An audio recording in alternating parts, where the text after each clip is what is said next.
All right, so let's start with grants of power and see where we can find some of those. Whoops. All right. Article 1. So Article 1, of course, what branch is that again? Remember? The legislative branch. So let's see. Here's Article 1, legislative branch, right? And the grants of power, after all of this stuff, the grants of power are in Section 8. Article 1, Section 8. And here's a list of them here. There are several that I want you to take note of specifically. What's the very first one? The very first one on the list, Congress shall have power to lay and collect taxes. It's not an accident for sure that that's the first thing on the list. The fact that they couldn't collect taxes under the Articles of Confederation really doomed that arrangement to irrelevancy, really. Another one that's really important here, of course, borrow money is important. Whoops, I forget what screen I'm in. Sorry.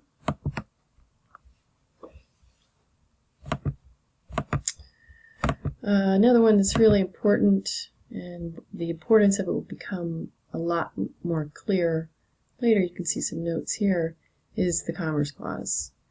Third one on the third clause, to regulate commerce with foreign nations and among the several states and with the Indian tribes.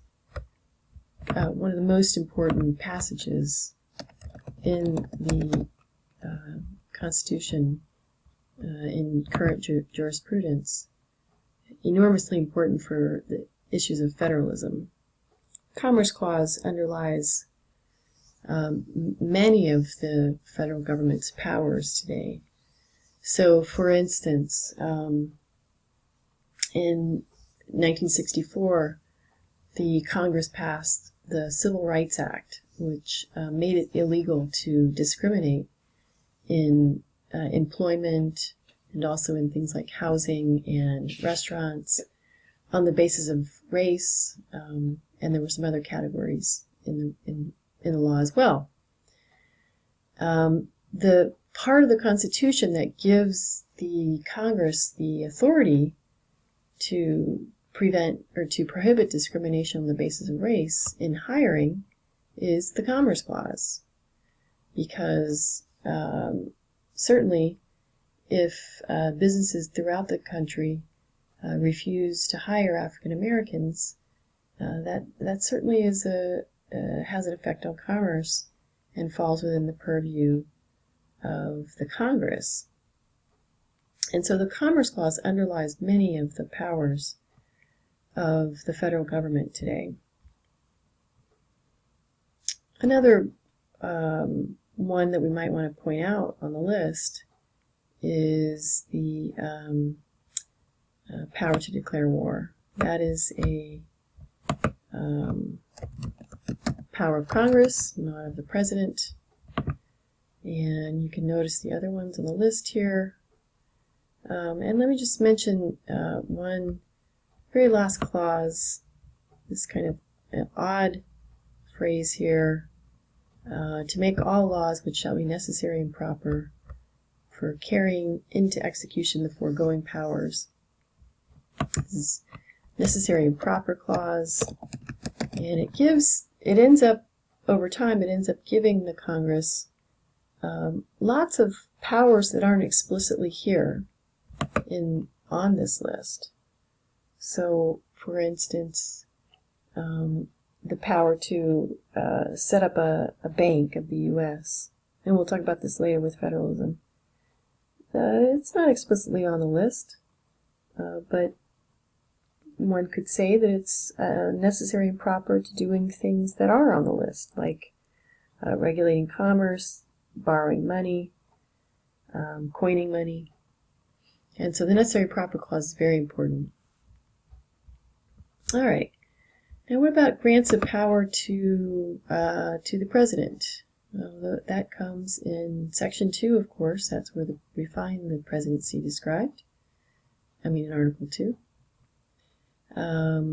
And you'll see grants of power starting in Section 2 and 3 of Article 2. The president shall be commander-in-chief, right?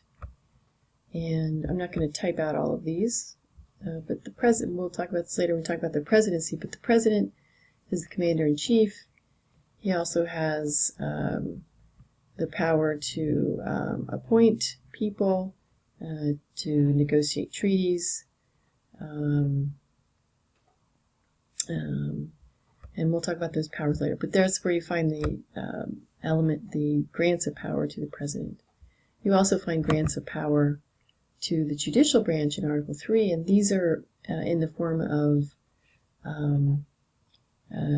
jurisdictions. We say you have jurisdiction over this kind of case, and so spelling out what kinds of cases the Supreme Court is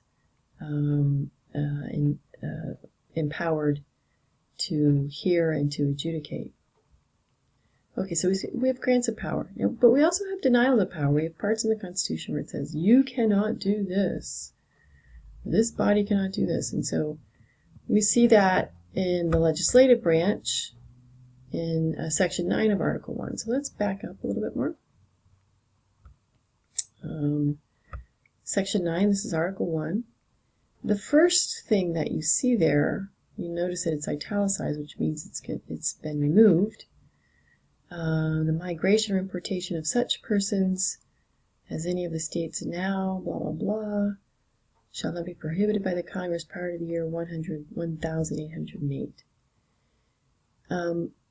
This is the provision that was put in the Constitution regarding keeping the slave trade until 1808. When we talked about that, this is where it appears. And you notice they don't use the word slave or slavery anywhere. In fact, modern readers have a hard time figuring out what the heck this is about when they see it. So that's what that is.